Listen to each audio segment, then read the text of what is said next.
कल गिरफ्तार कर लिया गया। इसने अपने स्वीकृति बयान में स्वीकार भी किया है कि इसने अपराध किया है और भी इसके कुछ सहयोगी थे इस घटना में, जिसके बारे में अभी अनुसंधान ये चल रहा है। कुछ और नाम निकल कर आ रहे हैं। ग्रामीण स्तर की राजनीति को लेकर यह घटना कारित की गई। 2 लाख रुपए की फिरौती ऑफर की गई थी ये, परंतु इसे बहुत कम रुपए अभी एडवांस के रूप में मिले थे।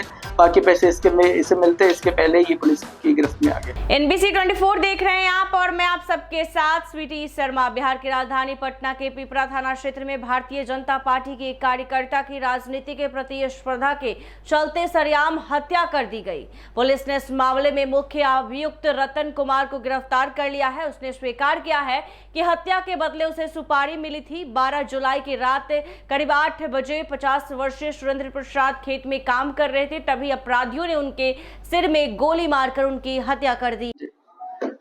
इस प्रेस वार्ता के माध्यम से आपको पटना पुलिस की कुछ महत्वपूर्ण उपलब्धियों के बारे में सूचना देना चाहूंगा। पहली उपलब्धि है पिपरा थाना से। आपको मालूम होगा कि 12 जुलाई को पिपरा थाना अंतर्गत शेखपुरा गांव में एक व्यक्ति जिनका नाम सुरेंद्र प्रसाद था, ये खेत में पटवन कर रहे थे। शाम के करीब 7:30-8 बजे अपराध कर्मियों के द्वारा इनकी गोली मार के हत्या कर दी गई। इस संदर्भ में उनकी पत्नी मुन्नी देवी के द्वारा प्राप्त आवेदन के आधार पे पिपरा थाना कांड संख्या 5325 दर्ज कराया गया था।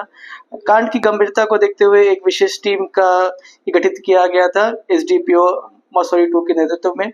इस टीम के द्वारा सूचना संकलन किया गया, तकनीकी अनुसंधान किया गया और भी हर पहलू पे अनुसंधान करते हुए इस कांड का उद्भेदन किया गया। और इसमें जो मुख्य अभियुक्त निकल कर आया, जिसने उस व्यक्ति को गोली मारी थी, जिसका नाम रतन कुमार पिता जीतू पासवान, इसे कल गिरफ्तार कर लिया गया। इसने अपने स्वीकृति बयान में स्वीकार भी किया है कि इसने अपराध किया है। इसके निशानदेही पे एक कट्टा और एक जिंदा कारतूस भी बरामद हुआ है और इसके कथन अनुसार ही ये हथियार और इसके साथ साथ एक पिस्टल भी घटना में इस्तेमाल हुआ था। और भी इसके कुछ सहयोगी थे इस घटना में, जिसके बारे में अभी अनुसंधान ये चल रहा है। कुछ और नाम निकल कर आ रहे हैं।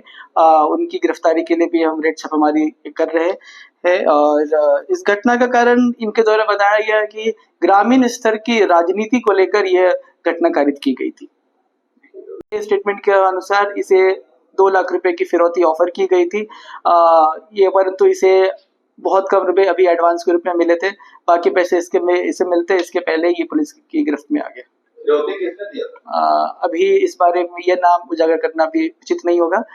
अनुसंधान अभी इस पे हो रहा है और भी हम गिरफ्तारी के लिए प्रयासरत हैं। एडवांस कितना दिया गया था? इसके अनुसार सिर्फ 2000 एडवांस दिए गए थे। हालांकि जो हमें सूचना प्राप्त हुई है उसके हिसाब से करीब 15 से 20 हजार रुपये से एडवांस दिए गए थे।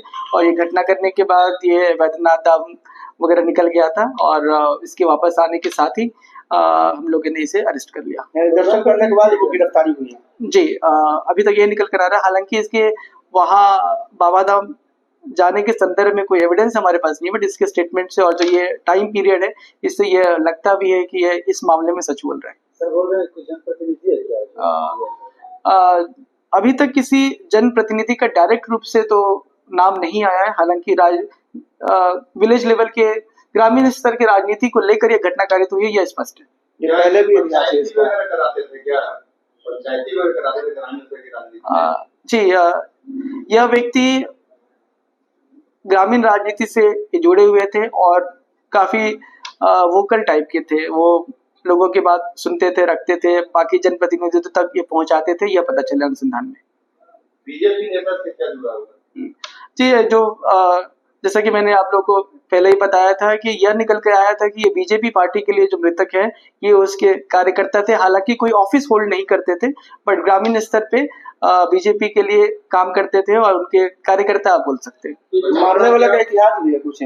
मारने वाले का आपराधिक इतिहास अभी तक हम खंगाल रहे हैं। अभी तक हमें ऐसा कुछ मिला नहीं है। इनकी उम्र करीब 19-20 वर्ष है, तो और अभी तक इनका कुछ लिस्ट मिला नहीं। क्या है सर?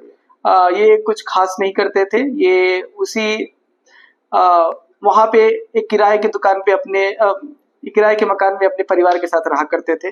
कुछ खास ऐसा नहीं करते थे जो हम बता सके। किसी पार्टी वगैरह का समर्थक भी है? आप किसकी बात कर रहे हैं?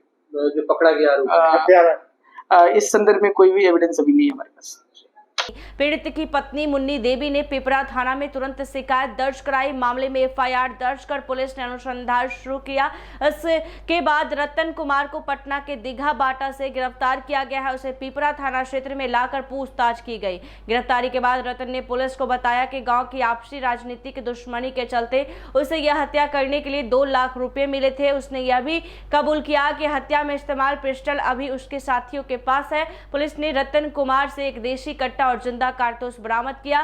शेष संलिप्त अपराधियों की तलाश की जा रही है। हत्या में प्रयुक्त हथियार को भी पुलिस बरामद करने के लिए छापेमारी कर रही है। पटना पूर्वी एसपी परिचय कुमार ने बताया कि हत्या के बाद रतन बाबा धाम भाग गया था, लेकिन लगभग 12 दिनों की तलाश के बाद उसे पकड़ लिया गया। घटनास्थल से सीसीटीवी फुटेज और गोली के सबूत भी इकट्ठा किए जा रहे हैं। पुलिस की टीमें शेष अभियुक्तों की गिरफ्तारी के लिए लगातार छापेमारी कर रही है। पुलिस ने इस केस को सियासी षड्यंत्र की दिशा में आगे बढ़ाया है। पीड़ित परिवार को सुरक्षा दी जा रही है। भाजपा नेता त्वरित न्याय की मांग कर रहे हैं। एसपी परिचय कुमार ने भरोसा दिलाया कि बहुत जल्द बाकी आरोपियों को भी गिरफ्तार कर लिया जाएगा। ऐसे में आपको बता दें कि ये बीते दिनों जब घटना हुई थी तो ये बड़ी वारदात निकल कर सामने आई थी, जिसके बाद बता दें कि पुलिस ने एक आरोपी को गिरफ्तार कर लिया है। ऐसे ही तमाम खबरों के लिए देखते रहे NBC 24। धन्यवाद।